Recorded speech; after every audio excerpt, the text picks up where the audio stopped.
நீ என்னை நம்புற இல்லையா? என்னை முழுசா நம்புற இல்லையா?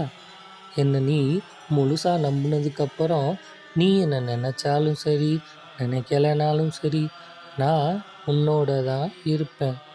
உன்னை நோக்கி கஷ்டம் வரும்போதெல்லாம் அதை நான் தாங்கி என்னால் முடிஞ்ச அளவுக்கு மேலேயே தடுத்து உன்னால் எவ்வளவு தாங்க முடியுதோ அவ்வளவு தான் நான் உனக்கு தருவேன். ஏன்னா கஷ்டம்னு ஒன்று இருந்தால் தான் வாழ்க்கைன்ற பாடத்தில் நீ முன்னேறி வர முடியும். அதற்காக இந்த சாயப்பா வைக்கிற சில பரீட்சை தான் அந்த சில கஷ்டம்.